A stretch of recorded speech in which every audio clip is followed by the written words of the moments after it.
Okay, going to be going live in just a moment here. Just a few moments. Been a while. Been a while. WMA report coming back. Been a couple weeks. We're going to get into it tonight. We've got a lot of fights to preview tonight. A lot of fights. There's a lot going on this weekend. It is a big weekend for women's MMA. Very big weekend. So we're not going to try to get through everything as quick as possible because there might be fights going on as the show's going. So we'll get to the minute mark here, and then we're going to go ahead and go live. Already got some people in. So give me a couple seconds. And all right, looks like we are ready to go. All right, welcome back to WMAC Now with your host, Chuck Stevenson, and welcome to episode 136 of the WMMA Report, a regular show where we go over everything going on within the world of the women's divisions of mixed martial arts. News, reviews, previews, discussions, everything. We try to go over it all on this show. Tonight, we've got a couple of discussion topics. I want to talk about, to your right, I want to talk about some bad matchmaking going on as far as, there are some young contenders out there, or prospects, I should say, that I just don't feel like they're being matched up properly. And we're going to discuss that. But also, Seo Hee Ham. Does one championship just not like her? Do they not appreciate her? Or why do they have her sidelines right now? We're going to discuss that a little bit. But first, we're going to get started where we always get started, with the weekend results. So we're going back to last weekend. We're starting over in France for Aries number 8. Aries 8 was last Friday, and they had a championship bout, a flyweight championship bout, headlining, by the way. I believe this was the first women's headliner for Aries as well. Anyway, in that main event, the inaugural flyweight championship, Ivana Siric defeated Alexandra Tekina via submission due to rear naked choke, 4 minutes, 43 seconds of the third round. And I got to be honest, this was a bit of a come-from-behind victory here. Siric was doing kind of well at the start, but then Tekina just started taking over really with her striking. And Siric was having just a hard time. Like her strikes had like almost no power to them, and she just could not get Tekina's respect. Whereas Tekina, just much better striker, much more powerful than Siric. But Siric, it really only took. She got one good takedown in the third, one truly good takedown. Got to the back of Tekina and just sunk in the rear naked choke like nothing. I mean, just like flowing like water, and got the choke.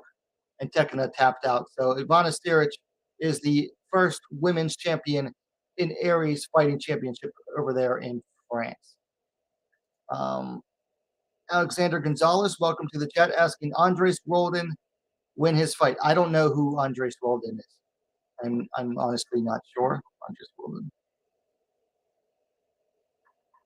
I'll look him up for you. It sounds like a guy.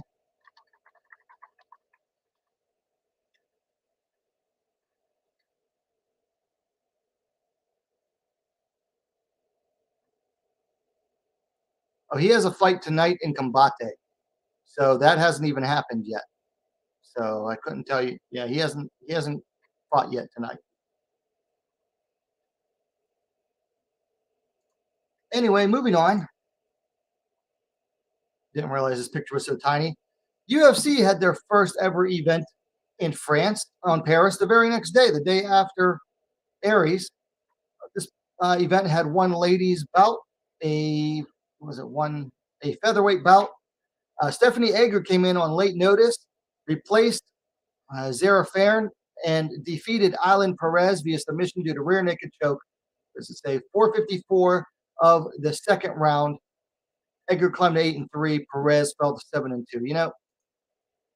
Perez talked a big game. She talked a good game. I got to give her that.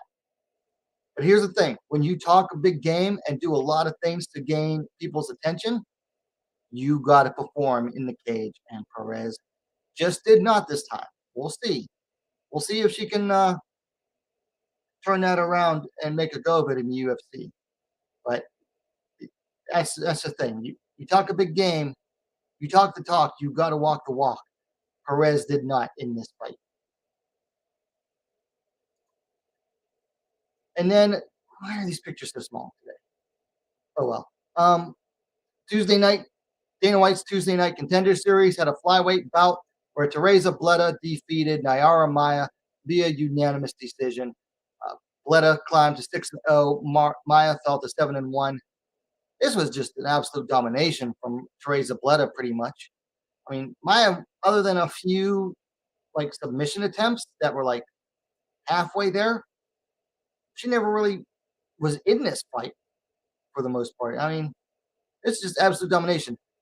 30-26 across the board for Teresa Bleda, but Dana White chose not to sign her because, well, that's just how he is. But what can I say? I still think Teresa Bleda is a very important prospect to keep an eye on. Keep an eye on her. That's all I'm going to say. I still think she is a top flight prospect. Keep an eye on her. Whoop. Anyway, that is it for the weekend review. So now we're going to move on over into the news because we got to keep stuff rolling tonight. Got a lot to cover. But so in the news, first up, UFC has a fight night scheduled for November 19th. They've added a strawweight bout. Vanessa Demopoulos versus Maria Oliveira.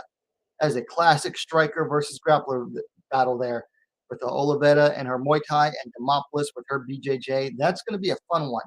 Both of those ladies are very aggressive, have very aggressive fighting styles. So that should make for a fun one. And then Combate Global has a flyweight main event scheduled for September, from what I've seen, the 24th, which is a Saturday, an unusual Saturday night for Combate Global. But Lucero La Loba Acosta taking on Mariel Seleman. And if you've never seen Lucero Acosta fight, you'll see why she's popular. Very aesthetic, we'll say. We'll leave it at that. She has the X factor going for her. But she also has knockout power, so that's good to see too. Anyway, FAC 16 goes down October 17th in Kansas City, Missouri. They added this bout's either going to be an atom weight or straw weight. I can't verify yet. Actually, let me see if it's up on Topology yet.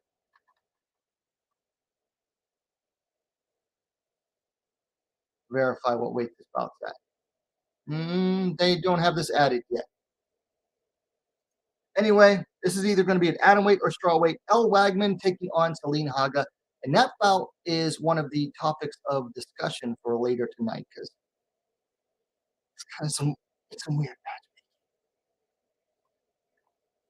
matchmaking. That will also be available on UFC Fight Pass.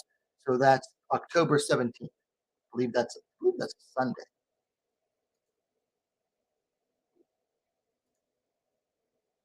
That is that's a Monday.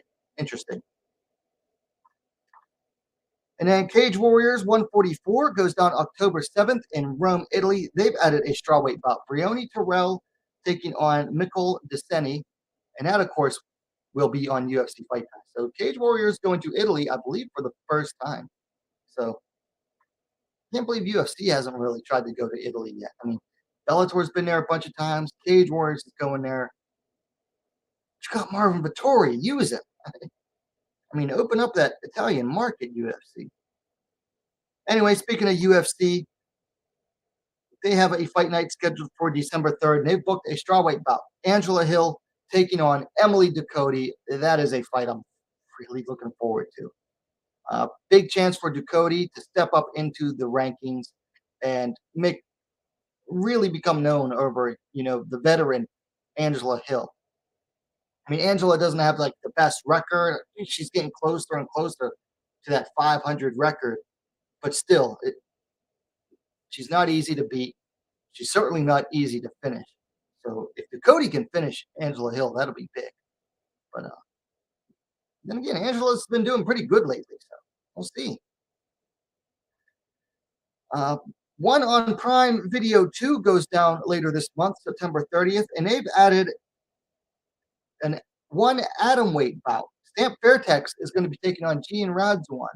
So neither of those ladies have fought since 1X back in March. Now, Radzuan picked up a win over Itsuki Hirata, whereas Stamp uh, dropped a bout in her title bid against Angela Lee. So neither have fought since March. So that'll be good to see them in action against each other as well. And if Radzuan wins, that puts her very up high on the rank. That'll be interesting to watch. And then UFC has a fight night scheduled for October 1st. They've got a strawweight bout here. So it was supposed to be Cheyenne Vlismas taking on Tabitha Ricci. Vlismas is out due to personal reasons that she won't say because that's how she is. Anyway, stepping in for Cheyenne Vlismas is going to be Jessica Penny. That fight will be a BJJ fans delight, I believe. Ricci versus Penny. I actually like that fight more than I like Ricci versus Vlismas. So I'm really looking forward to that one. Also in UFC news, UFC has signed former Bellator flyweight Irina Alekseeva to fight at strawweight. Alekseeva carries a record of 4-1. Now she did win her. I believe she has not fought since she fought in Bellator. Let me check here.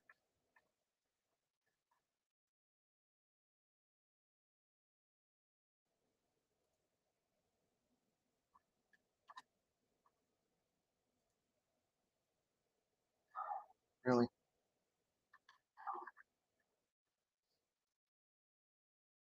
Let's see, Russian Ronda, they call her. Oh, no, she has not fought since October of last year. She picked up a win over Stephanie Page. Here's the thing, though. She was supposed to fight at flyweight and missed flyweight, weighed in at 129.9, and that fight had to move to strawweight. So I don't know, or to a catchweight, 130 basically. So she missed flyweight. So what is UFC doing signing her to strawweight? Your guess is as good as mine, folks. Anyway, moving on, staying with the UFC, they booked a fight night for November 19th. So we were supposed to get a flyweight bout between Sijara Eubanks and Marina Moroz. Well, Sijara Eubanks has withdrawn from that fight. So replacing her against Moroz is going to be Jennifer Maia. And I like that. Maia versus Moroz. I think that's going to be a very good, much more interesting fight, than Moroz versus Eubanks. Also, Moroz is undefeated since moving up to flyweight. She's won 3 straight. Give her a chance against a ranked fighter, and that's exactly what they did. Not only a ranked fighter, but a top 10 fighter in Jennifer Maia. So this is a chance for Moroz to really break into the rankings there, which, you know what? Great. Good. I mean, they were giving her another unranked fighter coming off a loss, I think, as well in Eubanks. And it's like, why? I mean, yes, Moroz has a history of pulling out of fights. Everybody knows that. But still, at least give her a chance.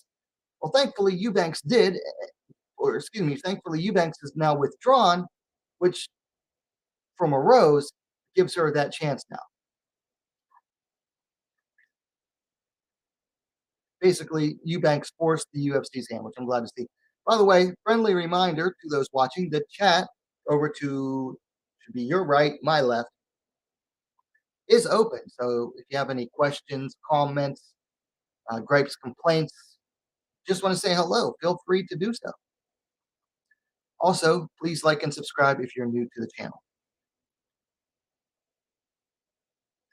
More UFC news. The UFC strawweight bout between Marina Rodriguez and Amanda Lemos has been rescheduled. It was supposed to go down at UFC 280 next month on October 22nd.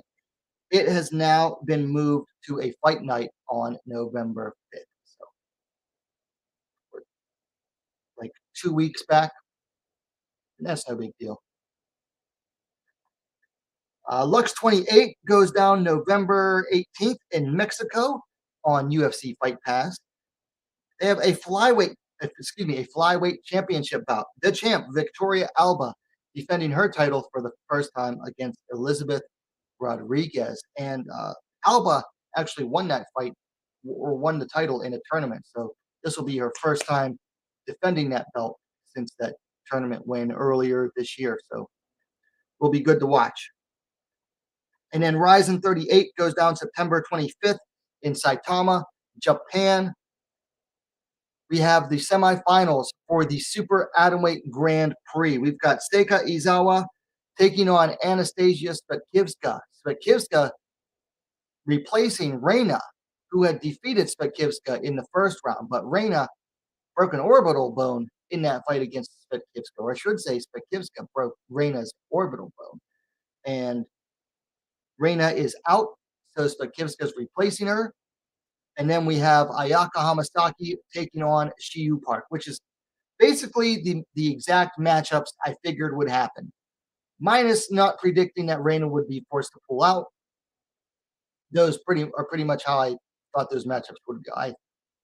You just knew they were going to put Hamasaki and Ham up against each other. I mean, there was no point in doing the third Izawa versus Hamasaki match right away. But that is later this month on the 25th.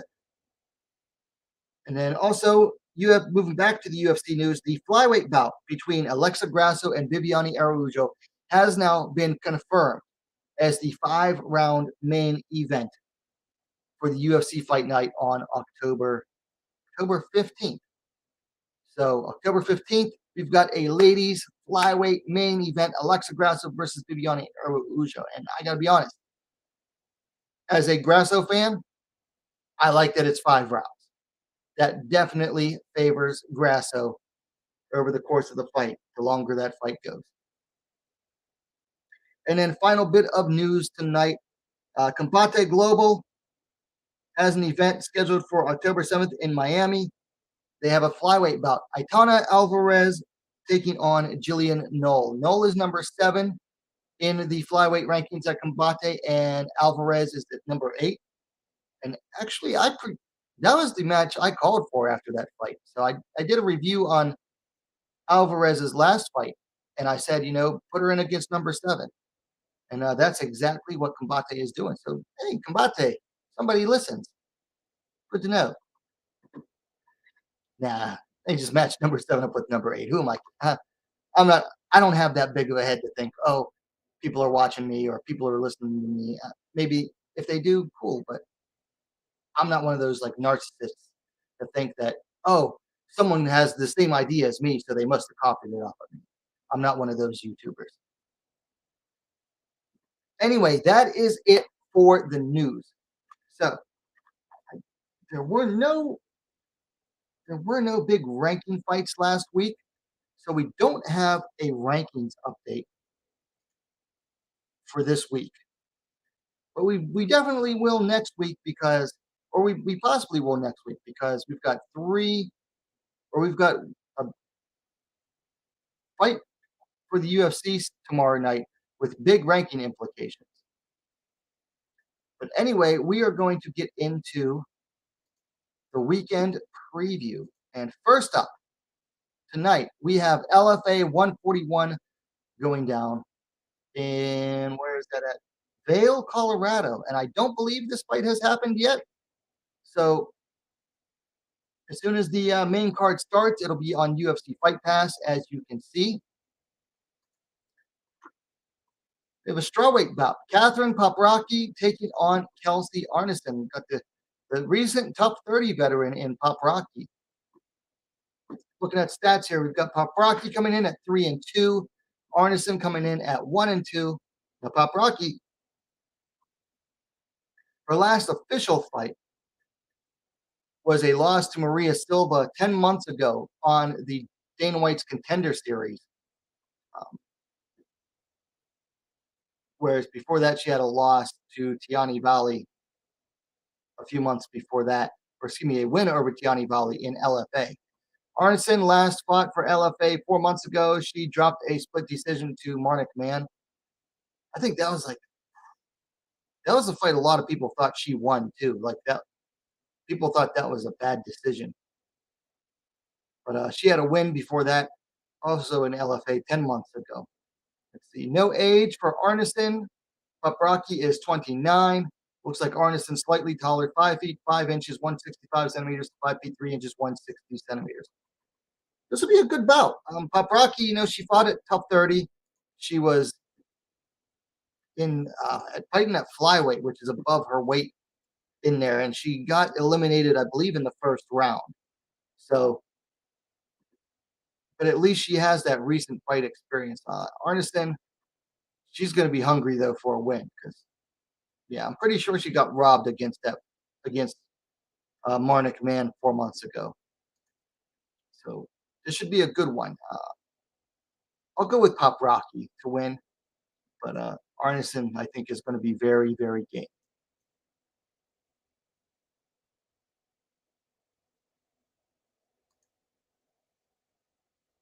Looks like the main card would have just started on this one because it's saying 8 p.m. here, main card 8 p.m. But I'm guessing that's like mountain time. So that's like should have just started probably. Anyway, we also have Combate Global tonight. We have an atomweight bout. Ariana Melendez on the left, taking on Nadine Abbott Bissett, who's making her pro debut. And I'm looking forward to this one because Abbott Bissett, Nadine on the right-hand side there, making her pro debut, but she is an IMMAF world champion, if I remember correctly. So should be very, very much looking forward to seeing what she does here. Anyway, looking at the stats, Melendez coming in with is 2-1. Abbott Bissett, of course, making her debut. Melendez coming in off of a win 5 months ago via decision. Before that, dropped a loss in Invicta about a year and some change to Fatima Klein. Well, that's no shame there.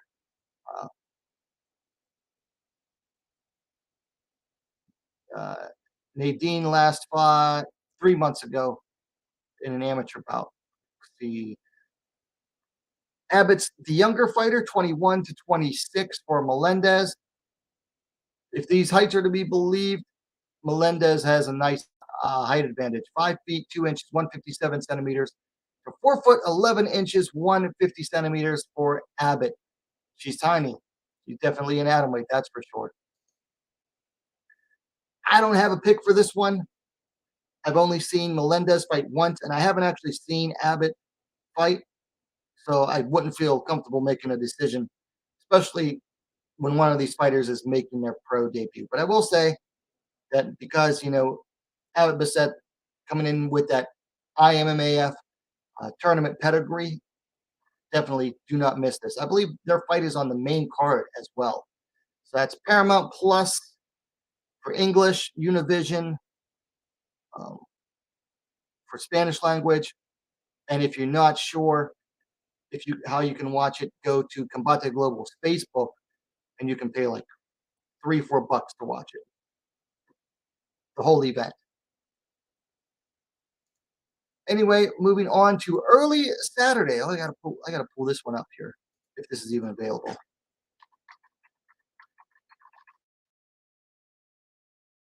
Fairtex Fight has a strawweight bout between Priya Sharma and Lisa Kiriako. And unfortunately, there are no stats on this on Tapology. They don't even have the event up.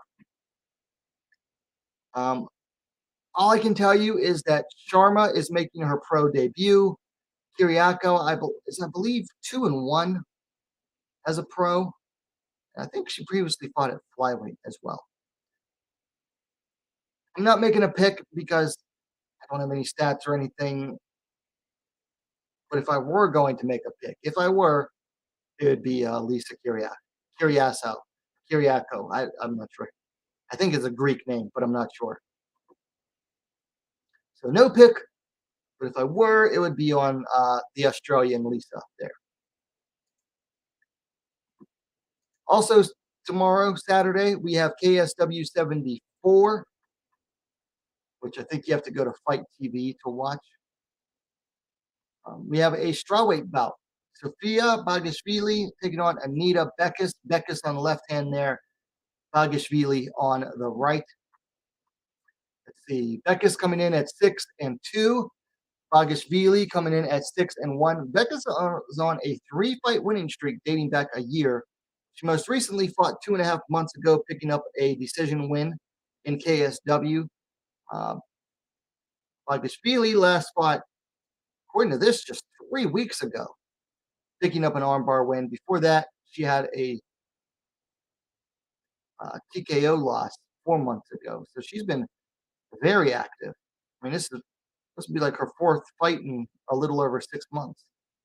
That's much more active than Bekis. Anyway, Bekis is the elder fighter, 32-23 for Bagashvili. She is 1 inch taller, 5 feet 4 inches, 162 centimeters to 5 feet 3 inches, 159 centimeters for Bagashvili.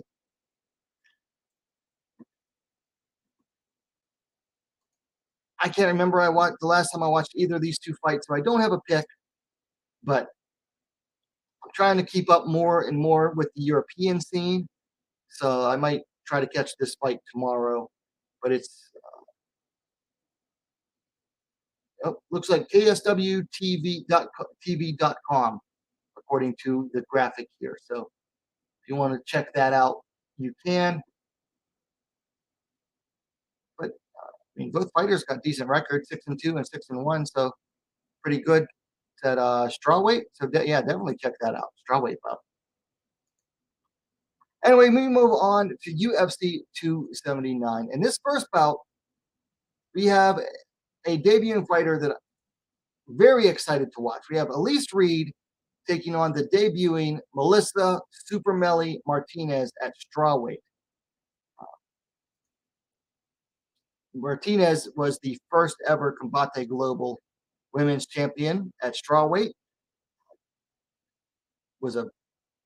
She's a very fun, very exciting fighter to watch. Like, you remember Yasmin,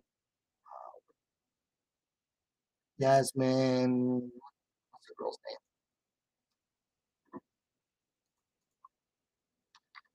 Yasmin Hawagi. Well, if you thought Yasmin Hawagi has an exciting striking style, Super Melly is probably even more exciting because she throws in the kicks, mixes in the kicks with her punches. So yeah, I'd say Super Melly is even more exciting than Martinez or than Hawagi. Anyway, getting to the stats here. Reed coming in at 5-2. Super Melly coming in undefeated at 7-0. Now Reed last fought 3 months ago, dropped a TKO to Sam Hughes. Before that, had a split decision winner, Rory McKenna, 5 months ago. Now Martinez has not fought MMA in 2 years and 9 months. And that was when she won the Combate Americas title. Now, she has been very active in kickboxing since then, but again, kickboxing is not MMA. You got to remember, kickboxing is not MMA. So we'll see how she looks. And I was very surprised when the UFC signed her because she was away from MMA for so long. Anyway, Melly is the younger fighter, 25-29 for Reed.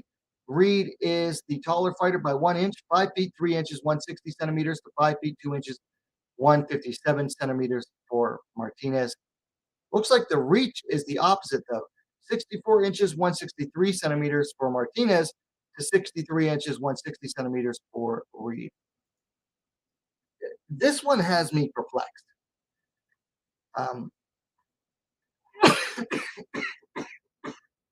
Excuse me. I'm just not sure. I'm honestly not sure. Like, I want to go with Martinez. I think she's just a way more dynamic striker. On the feet, she definitely has it over Reed. Now, Reed, while not the best fighter on the ground, I've at least seen her on the ground, whereas with Martinez, I'm not sure I've ever seen her on the ground, which makes it which makes you wonder, is she gonna fold after one takedown?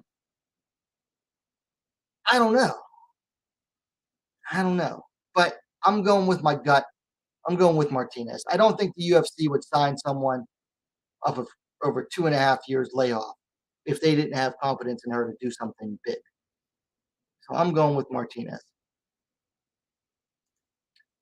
Then we have a featherweight bout that just seems like a waste of everyone's time. We've got Norma Dumont taking on Danielle Wolf. So the immortal Dumont coming in at 7-2, Wolf coming in with a grand total of one pro MMA fight. Wolf hasn't fought in almost 2 years because she jacked up her arm in training and had to take time to heal for that. Uh, Dumont last fought, dropped a unanimous a split decision win 3.5 months ago to Macy Chasson. Before that, she had a unanimous decision win over Aspen Ladd. That was 10 months ago. Wolf is the elder fighter here by 8 years. She is 39 to Dumont's 31. Wolf has a nice height advantage here, 5 feet 11 inches, 180 centimeters to 5'7", 169 centimeters for Dumont. Piece of fuzz. Closes up the gap just slightly in the reach. So 70 inches, 178 centimeters for Danielle Wolf, 67 inches, 170 centimeters for Dumont. If Norma Dumont has half a brain, she's going to take this to the ground. Can she beat Wolf on the feet? I think she can. But at the same time, like, this girl hasn't been training all that much groundwork. She jacked her arm up in an arm bar. So common sense just tells you, hey, if you can get this to the ground, take it to the ground. I think that's what Dumont's going to want to do here. So I'm going to go with Norma Dumont. And then it'll probably mean the end of this weird, pointless Danielle Wolf experiment. Probably also mean that we get that much closer to the death knell of the women's featherweight non-division. So then we go on to the main card. And up to a few hours ago, the only reason I was buying the main card, we have a bantamweight bout. A Renee Aldana taking on Macy Chasson. We've got a top 10 bantamweight in Aldana. What is her ranking? Let me look that up real quick here.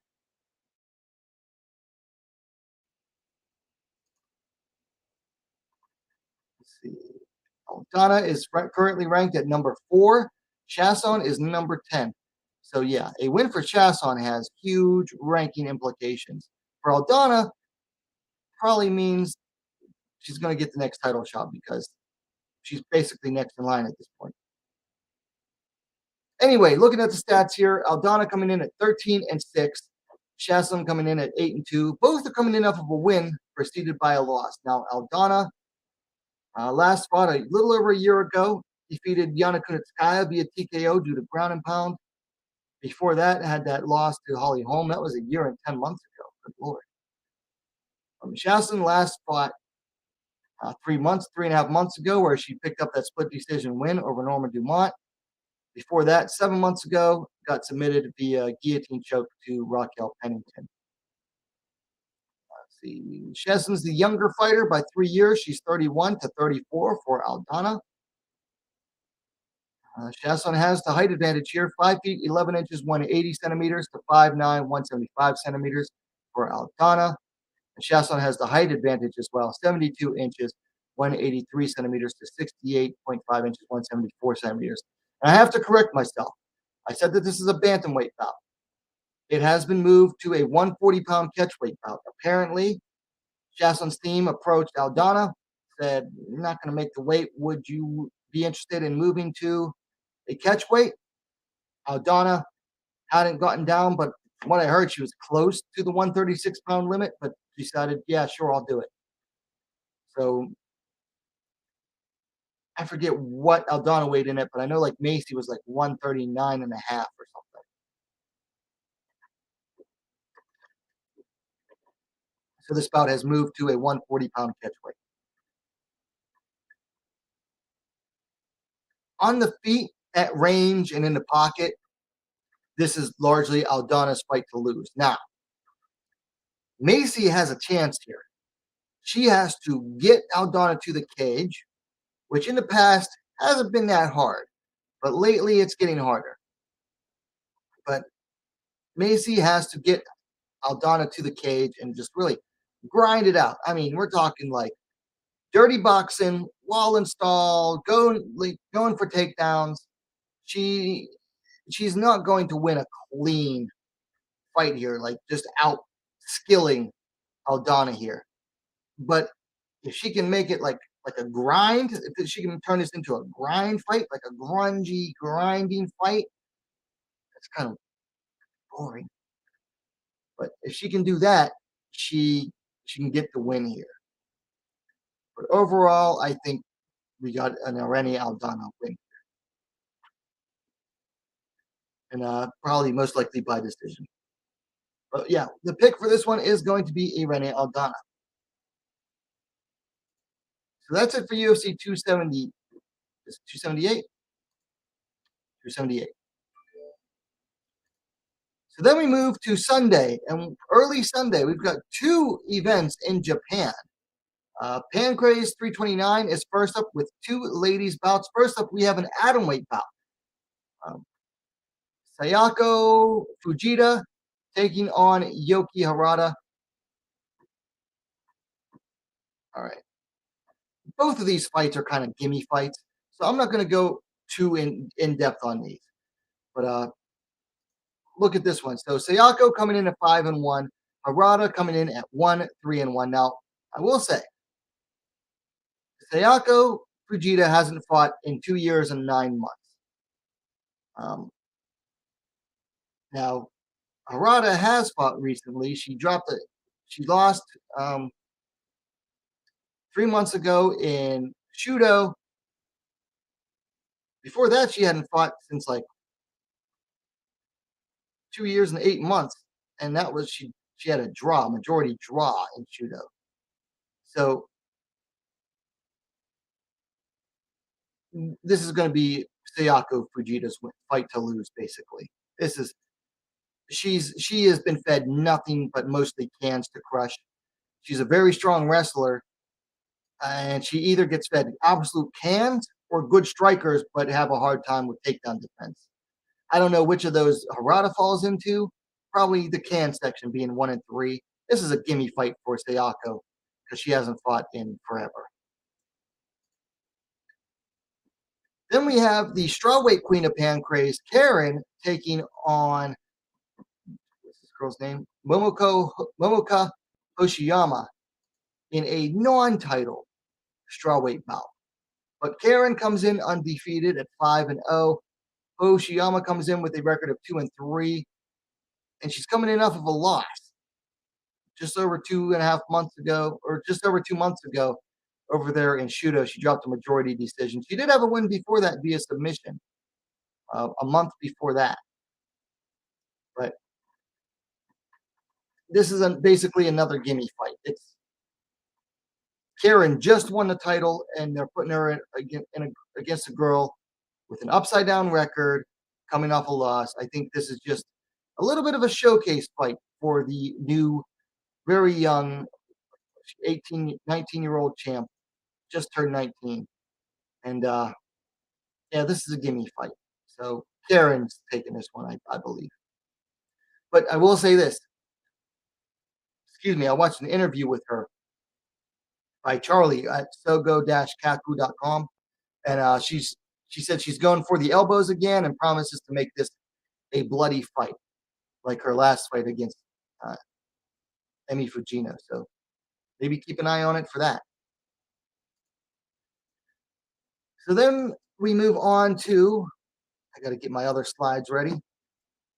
So we have Deep Jewels 38 also on Sunday. And I did a full preview for this earlier. So I'm just going to use the same slides. If you want, please go check out the full preview video of this. It's about 20 minutes after the stream. I'm not going to go in too in depth on these fights because of that. But so yeah, please go check that out. It would, with 7 pro fights, it'll take me forever to get through all of them here. So first up, we have a microweight bout. Kyoka Chibasai taking on Kimika Jaka. Kyoka's coming in at 0-3. Jaka coming in, or Kimika coming in at 1-0. I don't think I made a pick on this one. We'll see. Then we have a, what is this? A 130-pound catch weight, minus 59 kilograms. Aoi Kuriyama taking on Ta Murayama. And I picked Ta to win this one, if I remember correctly. But Murayama's coming in at 2-2. Kuriyama coming in at 2-4-1. Yeah, Murayama should take this one. Ta there on the right-hand side should take this one. Then we have a strawweight bout. Mika Nagano coming in at 17-12-1, taking on Tomoko Inoue coming in at 0-3. And I mentioned this on the event, on the full preview, that this will be interesting to watch just because you have a 5'8", 173 centimeters strawweight in Tomoko. But other than that, there's nothing remarkable about her. She's 0-3. Mika Nagano just returned after several years away, like semi-retirement. She picked up a win. This is basically another gimme fight for her. So go with Mika Nagano to win. Then we have a 110-pound, 50-kilogram or minus 50-kilogram catchweight bout.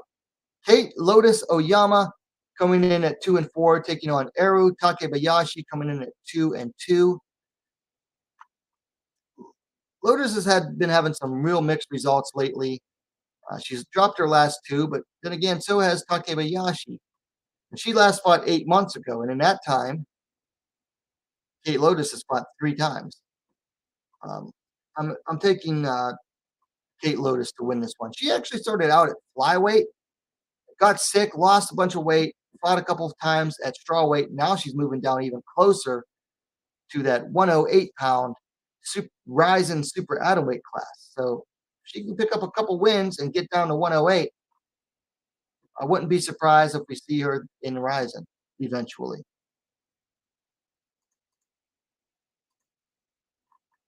Then we have another microweight bout. Let me see, pull up my stats here. Mizuki Furuse taking on Momoko Yamazaki. Furuse coming in at 8-9. Yamazaki coming in at 3-2. Yamazaki is another fighter. She took some time off. I guess she was like sick with something. It wasn't COVID, but she was like sick for a while. Was out for like over a year and a half, but she came back 3 months ago, picked up a decision win.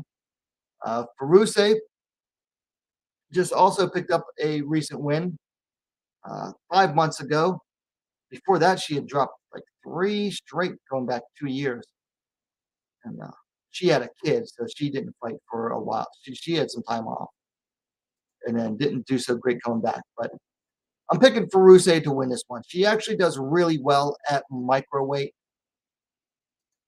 And I just think that overall she's a better fighter than Momoko. So we'll take Mizuki Furuse to win this one.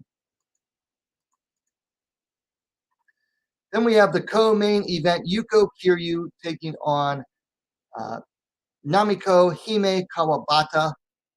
Kiryu coming in at 12-8. Kawabata coming in at 3-1. Hime is interesting. She's a former basketball player, I guess. Not like professionally, but I mean, she comes in from an athletic background, which should be interesting to watch. She's pretty rare in Japanese women's MMA in that she actually is a natural athlete. Like she has athletic talent, but she's coming up in against a skilled technician with a lot more experience in Yuko. So I'm going with Yuko to win this one. Then in the main event, we have a rematch. What is this, like 2, 3 years in the making? Let me see. When would they first fight? Uh, just about 2 years in the making. I am Murakami taking on Moeri Suda. These two first fought in their, both of them made their pro debut against each other in Deep Jewels, was it 32? In October of 2020. Deep Jewels 30 back in October of 2020. Murakami came away the winner via decision. Both have come a long way in very different manners since then. Murakami is currently 4-0. She last fought 8 months ago, picked up a decision or submission win over Mizuki Furuse. Suda is now 6-3 as a pro. She last fought a little over a month ago, picked up a submission win via armbar in Ryzen back in their Okinawa show. Before that, though, she had lost a title bid against the current atomweight champ, Sawi Oshima. This bout, I forgot to mention, is at atomweight. I'm taking Suda to win this one. Murakami is very tough on the ground, and so is Suda, and that is where their primary weapons are and where they fight the best. However, Suda has gotten more experience than Murakami. I mean, she has 2 more wins and 3 losses, but she's learned a lot in those losses. She has come a long way in a short amount of time. But also, I think Suda, I would not be surprised if she says, you know what, I'm going to try to keep this a standing fight. And if she does, I would definitely pick her to win over Aya Murakami. So I'm going with Moeri Suda to win this rematch and get revenge for from her their first fight.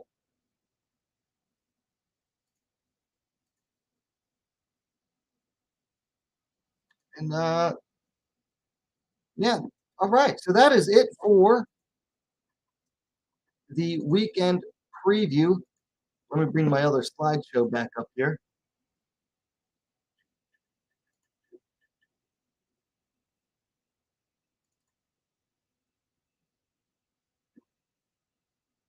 Give me a second. I just got to pull up some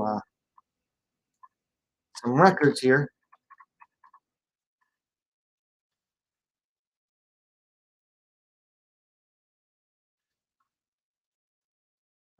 We're going to talk tonight a little bit about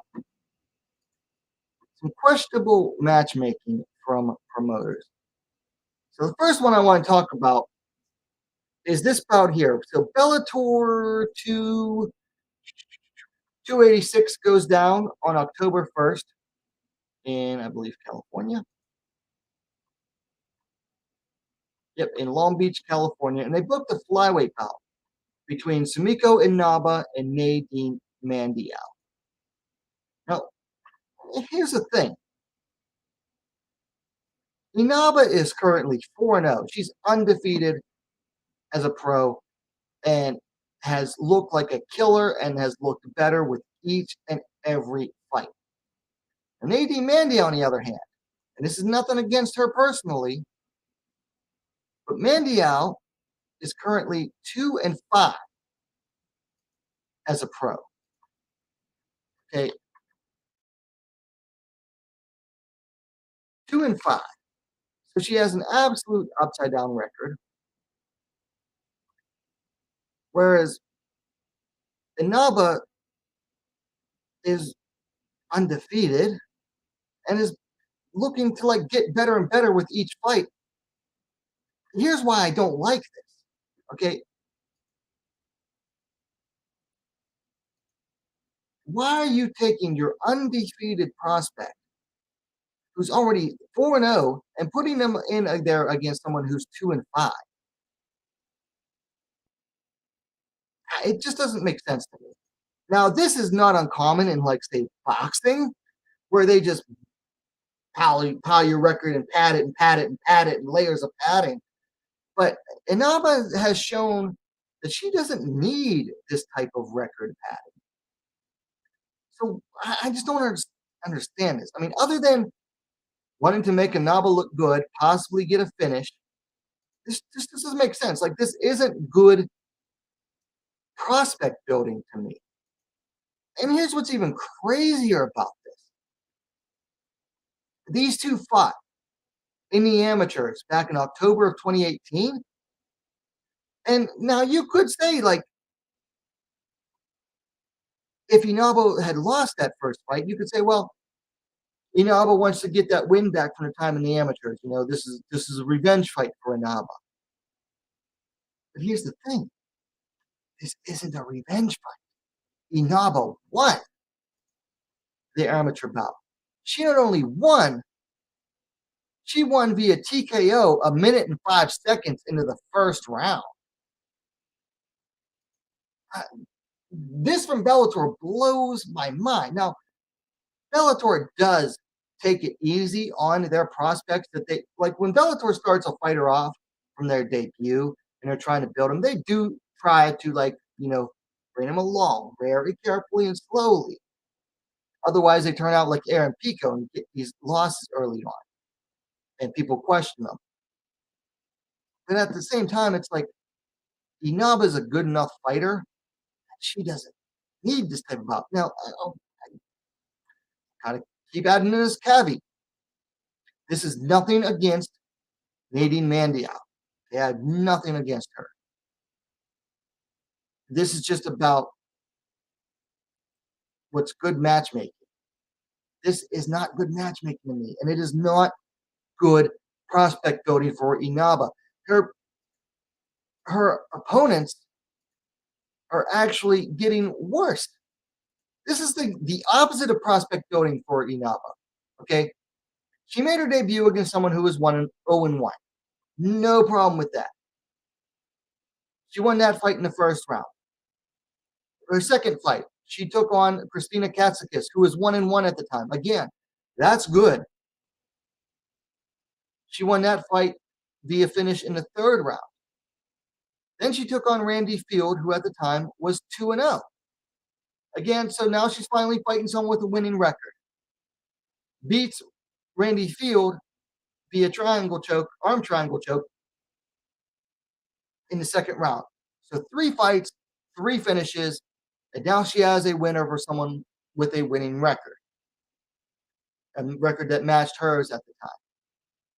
So what does Bellator do next? They book her against Whitney Powell. Inaba was 3-0 at the time. But then they book her against Whitney Powell. And again, nothing against Whitney Powell. I don't really know her that well. But Powell was 3-4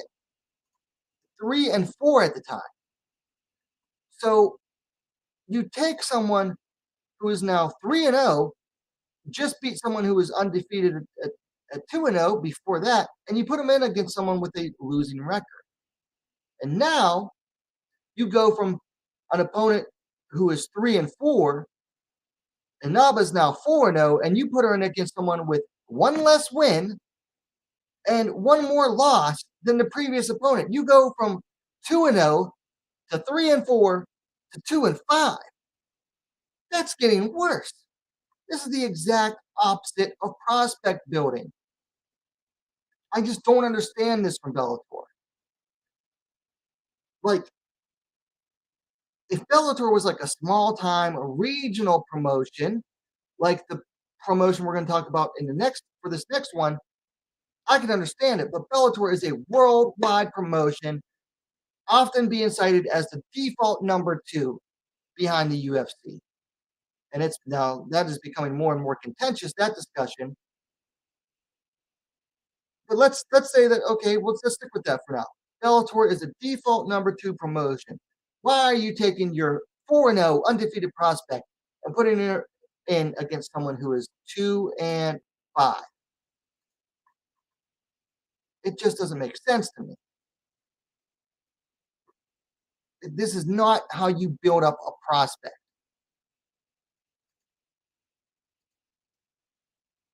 Which leads me to this next fight I want to talk about.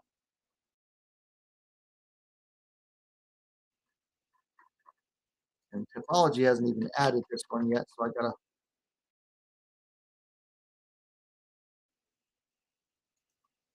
bring up both their records. So FAC 16 goes down Friday, October 7th in Kansas City, I believe, Missouri. It's going to be airing live on UFC Fight Pass. And they have booked Elle Wagman, who's here on the left, against Celine Haga. Now, Elle Wagman is currently 5-0. This is her sixth pro fight. But here's where things get really interesting. In her 5 fights, she has not yet faced anyone with a winning record. So she is 5-0. No fights against someone with a winning record. And over 5 fights, her opponents have a combined record of 4 wins and 11 losses. 4-11 across 5 opponents. At what point, and oh, by the way, all of her fights have been with FAC, which is, I forget what that stands for. Let me see. What does that stand for exactly? Fighting Alliance Championship. And they're almost always out of Kansas City, Missouri. 5 fights, all in the same promotion, and they give her 5 fights against opponents with losing records. Her first opponent was 0-4. She picks up a first-round submission. Her next opponent was 2-3 at the time. She picks up a first-round submission. Her next opponent had even less experience. She was 0-1. So for her third fight, she took on someone who was 0-1, picked up a decision win. Next fight, fought someone that actually at least had an even record at the time at 1-1, and where she got a third-round submission. And then her fifth fight, she went back to fighting someone with a losing record at 1-2, where she picked up a first-round submission. So now, for her 6th pro fight, FAC has booked Elle Wagman. And by the way, this has nothing to do with Elle Wagman. This is nothing against her. I don't know her. I don't know her from Eve. So I have nothing against her. This is about FAC in this case and their booking habits. So now Elle is going to face Celine Haga. Now, I will say that as far as experience levels, this is a huge step up in experience. But I'm going to read Celine Haga. If you're not familiar with Celine Haga, I'm going to read her record in a second.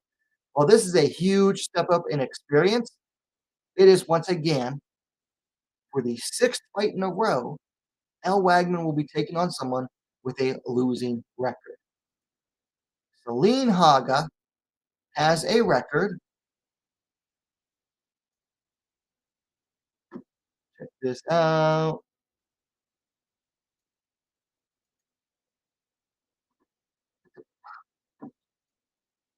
I don't know what this is doing.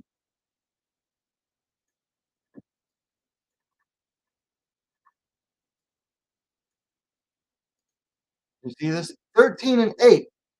13-18. 13-18. Now, I will have some caveats here.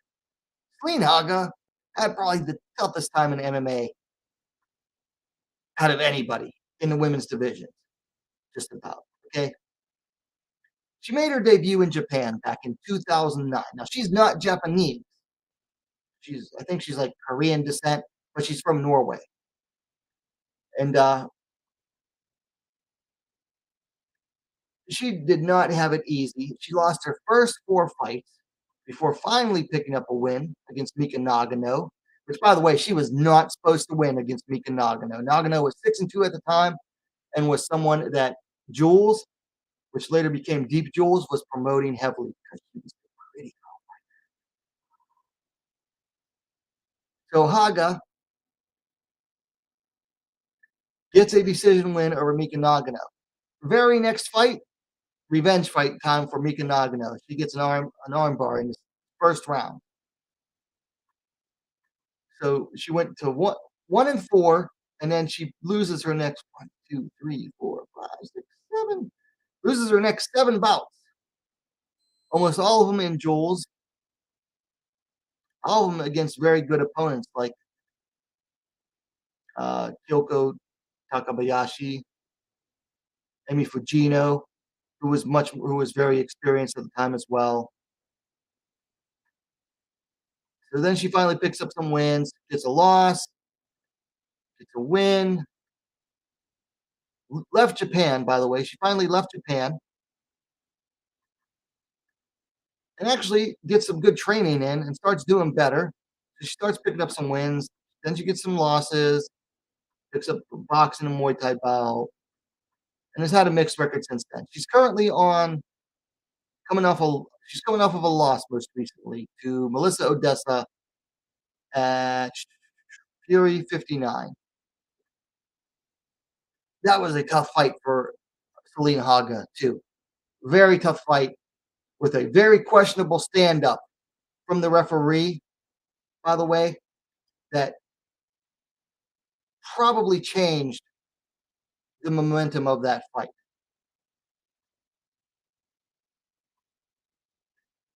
But obviously not in Selena Haga's favor. So, anyway,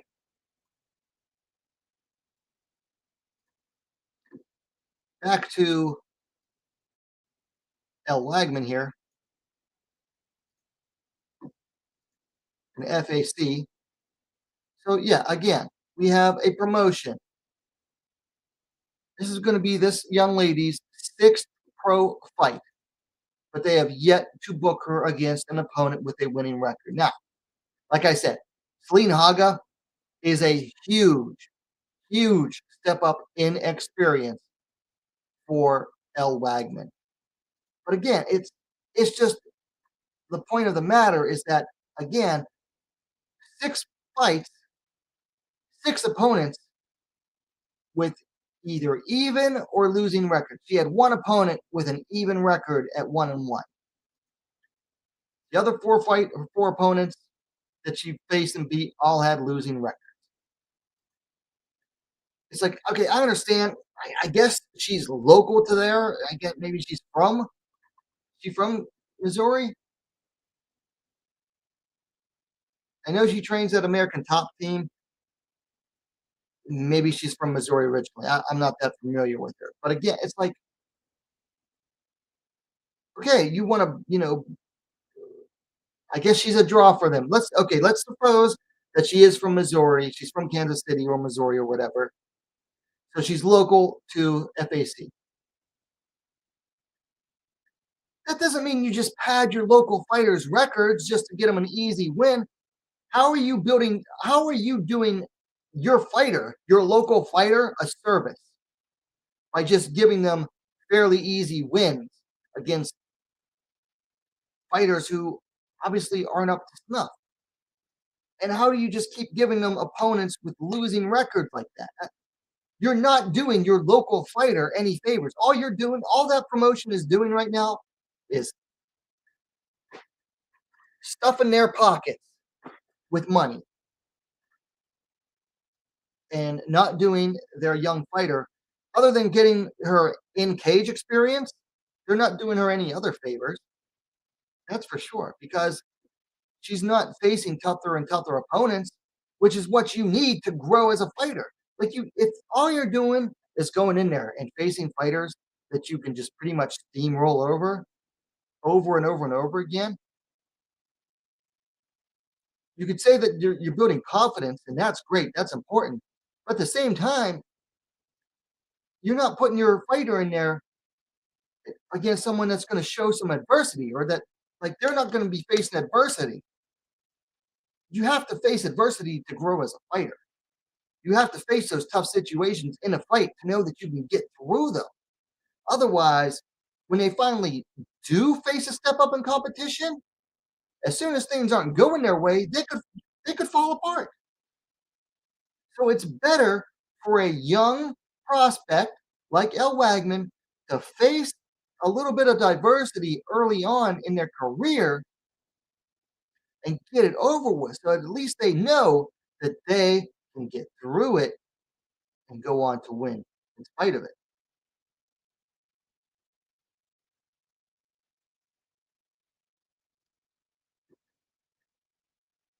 So while I think Celine Haga won't be an easy fight for Wagman, and she certainly isn't just going to go in there and lay it down for her, it's to me, it's the point that it's yet a sixth fighter in a row with a losing record. Like they have, or a sixth fight in a row where she's not facing someone with a winning record. So while this certainly is a step up in competition at last, it's still not someone who, on paper, is going to do big things for her record. So again, I just don't.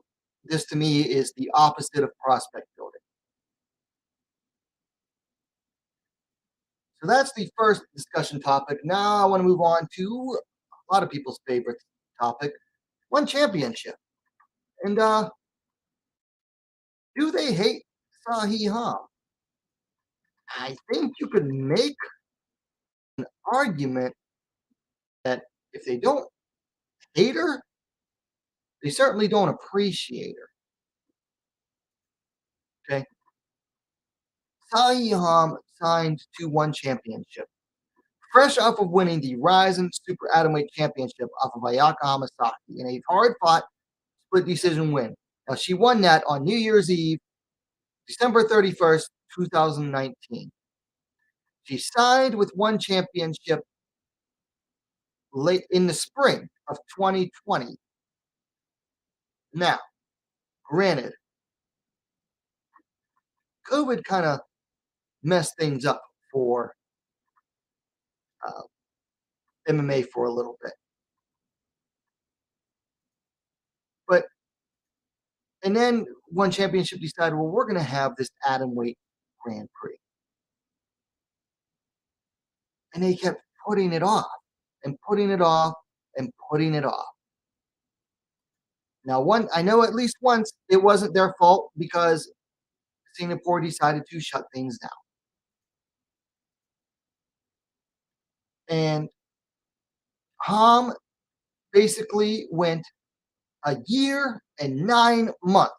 She did not get the fight until the first round of the Grand Prix at Empower on September 3rd of 2021. So she went from basically January 1st of 2020 to September of 2021 without fighting. She fights Denise Sambawanga, picks up another hard fought split decision win, albeit controversial. So she was supposed to move on into the Grand Prix. Unfortunately, she suffered a fractured finger in training, had to drop out of the Grand Prix. So was it 6 months later, after her first fight, she meets Denise Sambawanga at 1X this year, March 26th. Yeah, March 26th, 2022.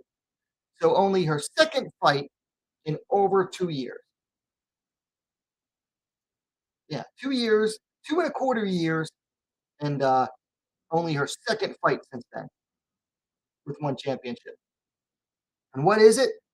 It's an immediate rematch against Denise Sambawanga, their homegrown fighter that they had been really promoting as like the next big thing, like the next possible fighter to face Angela Lee for the title for a little while. So here she is, This fighter who made her bones, made her whole career outside of one championship, taking on a homegrown fighter. That, by the way, one championship didn't predict her to beat. They did not predict her to beat Denise Zamboanga the first time, and I don't think they predicted her to beat Zamboanga the second time. One championship really favors the homegrown fighters, even though sometimes they sign these big name fighters from outside the promotion, these big names or these really well accomplished fighters like Ham. And they did not favor her to win against Zamboanga,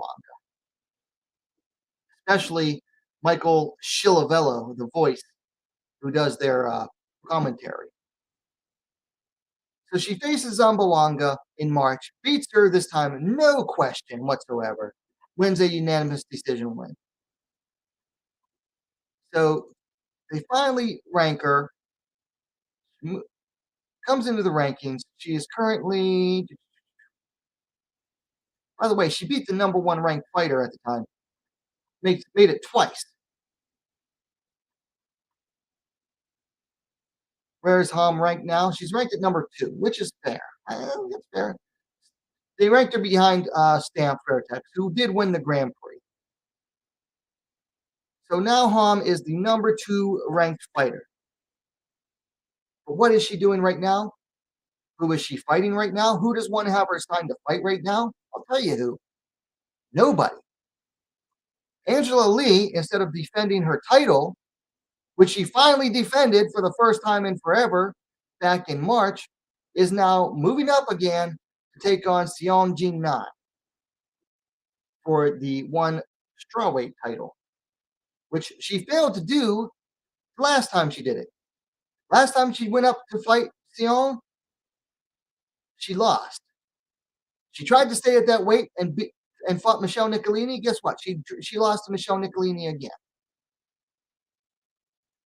But Angela Lee, she's a promotion favorite. She's doing it again. Rather than defending against what should be their clear-cut number 1 contender right now in Ham, she's moving up to fight again. So she's not defending her title. Do they have Ham fighting someone else at this time? No. Is she fighting the number 1? Is the number 2 ranked fighter in Ham fighting the number 1 ranked fighter in Stamp Fairtex? No. Stamp is taking on Gian Radzwan later this month at one on Prime 2 or whatever they're calling it, or One Fight Night 2, whatever they're calling it. So you got the number 1 ranked one championship fighter. Now, instead of fighting number 2, at least, she's fighting number 5. Number 3 is Zamboanga. She's inactive right now. She hasn't fought anyone in a while. Number 4, Rasohina, who Ham beat years ago and won in Road FC. Rasohina is, I don't know when she's going to fight again. I think she's in Ukraine. I'm not even sure if she's been able to train as much lately. It doesn't seem like it from social media. It seems like she is training, but not getting ready to fight anytime soon. And then you have number 5, Gian Radzwan, who is facing Stamp. So out of the 6 top fighters in that weight class, Lee, the champ, is moving up to challenge for the next title up. Number 1 is facing number 5. 2 has nothing booked. 3 has nothing booked in Zamboanga. Rasohina at number 4, we just don't know her status. So why aren't they having Ham fight? Why are they having her sit on her butt and doing nothing? I just don't understand it. Okay, when they signed her, like I said, she was just coming off of winning the Ryzen Super Atomweight Championship, beating Ayaka Hamasaki, who had been on a super long win streak since then. Hamasaki was on a 5-fight winning streak. Before that, she got knocked out at strawweight. But before that, Hamasaki hadn't lost, at least at atomweight, in years. Like her winning streak at atomweight went all the way back to 2014, and then Ham beat her. Then she signs with one, and before that, Ham's. You look at Ham's record. She came into one championship with on a 6-fight winning streak. She was the Road FC atomweight champ, and she had beaten some tough contenders for that, uh, including Jin Yu Fry, who was soon to become the Invicta atomweight champ. Um, she came over to Rise and she beat Tomomi Sawa, who was the Deep Jewels atomweight champ at the time. Beat Miyu Yamamoto in her next fight, and then 2 months later beat Ayaka Hamasaki. That was all within August. In a 5-month span, she won 3 fights in Rise, and was already the Road FC champ at the time. So Ham came in, arguably, almost inarguably, the true number one atomweight champ in the world, coming into one's atomweight 115-pound division. And what do they do? What do they do? First off, they put her in against, at the time, possibly the second best atomweight fighter, or at least the person who was supposed to be the number one contender in Zambawanga. Gets by Zambawanga after a year and a half of inactivity. They decide, you know what, that wasn't a clear enough win, so we're going to have you run it back, because after she dropped out of the tournament. Beat Zambawanga again, more decisively, and now nothing. They have nothing for her right now, and no clue. And the worst part of this is, if you were going to say, well, she's not popular, she doesn't play the game. The funny part is, Ham has actually been posting more to social media than ever before. And I think it's because she's actually trying to, I think she might be trying to play the game and say, hey, I'm doing all this. I'm trying to grow my social media. Brother man in the chat, what's up? Ham's posting all of these accomplishments she's got. She's posting on her Instagram all these pictures of her championships that she's won throughout the years. I mean, she is easily the single most decorated female fighter in one championship. Bar none. But it seems like because she built her career outside of one championship, they don't want to really acknowledge that. Michael Schiavello, I think it was Michael Schiavello actually once said, the voice, or as I call him, Michael Schiavello, said that Ham had to prove herself in one championship. She's already proven herself. Proven herself more than any other fighter in one championship had. I hate Michael Schiavello. Cannot stand that guy. So, going back to the question, does one date Ham Sahi? I think you could make a very good argument for it.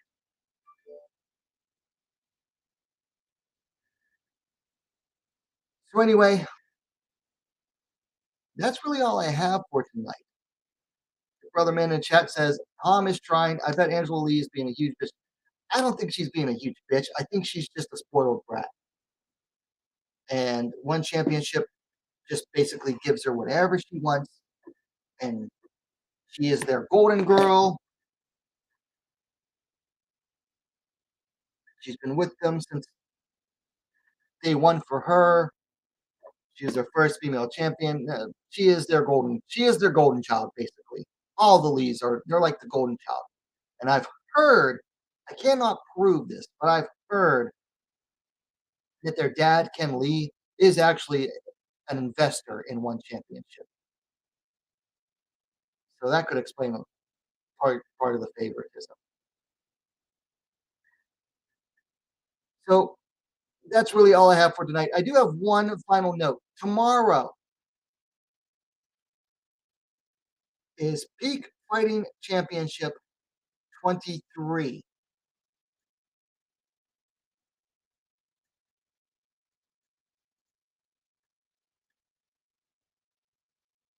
I don't know why this doesn't want to. There we go. Tomorrow is Peak Fighting Championship 23. And now I normally do not give a crap about amateur fights because the amateur scene is it's mostly you just never know what an amateur fight's going to look like. A lot of it's like people who are just doing it for fun. So it's very hard to take seriously. However,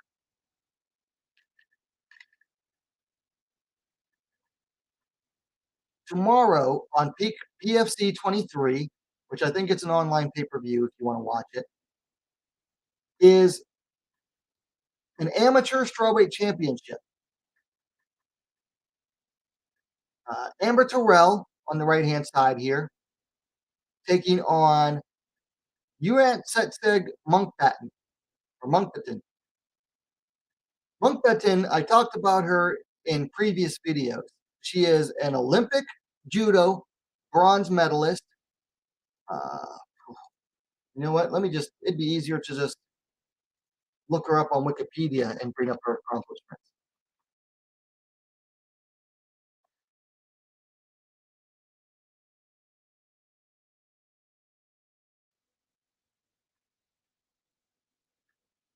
Uh, okay, so it says she is a samboist and retired judoka who competed in the 48 kilograms category and world champion in both sports. In 2021, she won one of the bronze medals in the women's 48 kilogram event at the 2020 Summer Olympics in bronze in Tokyo, Japan. So just 2 years ago, she won bronze at the Olympics. In 2013, she became the first female world champion in judo from Mongolia. So she's a former world champ in judo. At 2020, excuse me, at the 2012 Summer Olympics, she was defeated in the quarterfinals. That's pretty darn good. 2016 Summer Olympics, she lost to Amy Kondo in the bronze medal match. In 2017, she was the gold medalist in the Asian Judo Championship and silver medalist in the World Judo Championship. In 2019, she was bronze medalist in the World Judo Championship in Tokyo. So she's won every medal you can at the World Championships, including gold. She's a bronze medal Olympian. Let's see, bronze at 2021 Judo World Masters in 2021 and the Summer Olympics. She is also two-time world champion in Sambo in 2010 and 2014. So this lady has done a lot in a short amount in that time in her respective combat sports, making her MMA debut at amateurs. However, being that this is already for an amateur championship, I think that if she wins, she will make her pro debut in short order. And I looked up her age. She is currently she's currently 32 years old. So I think if she wins here in this amateur bout, that she will make her debut in short order. Now, she's fighting at strawweight, but really she's more an atom. But I think she wants to get to the UFC, so she'll compete at strawweight. We'll have to see. But this is definitely an amateur bout that I'm keeping my eye out for. And I don't normally watch it. I never watch amateur bouts. So keep an eye out on this one. This is one to keep an eye out. If you want to watch, it's peakfighting.com or tickets.peakfighting.com if you want to watch that on iPay-per-view. This is an expensive weekend, though, if you want to watch fights. So anyway,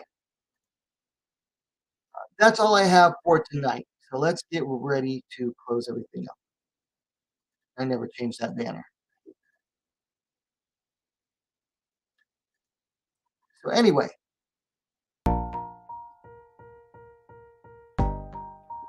If you're still watching and you haven't yet, please hit that like button. That really helps draw people to the stream. If you're watching it on playback, also please hit that like button. That's the least I can ask of anyone. Now, if you like the content tonight and you want to see more of it, and you want to see even more content, fight previews, fight reviews, news videos, hit that subscribe button. I'm posting videos on a pretty regular basis. I mean, I certainly try to keep up with things. It's hard sometimes, especially on fight reviews, because those take a long time to put out, because I got to watch a fight 2-3 times, make my notes, record, edit, publish. They take a while, but I try to get them done. But definitely on the previews and news and stuff, I try to keep up as much as possible. I'm going to try to do another live stream on Sunday. Got to do a review over on a huge weekend like this. Got to do a weekend recap. So keep an eye out for that. I'm going to try to do that. I hope I earned that like. I hope I earned that subscription tonight. WMAC Now, the best, most complete women's mixed martial arts dedicated platform on YouTube. And I don't just say that to blow smoke up my own butt. Okay, I genuinely believe that this is the best WMMA channel on YouTube. I certainly put in the work. I try my best. So I hope I get you all to keep coming back. That is really all I have for tonight.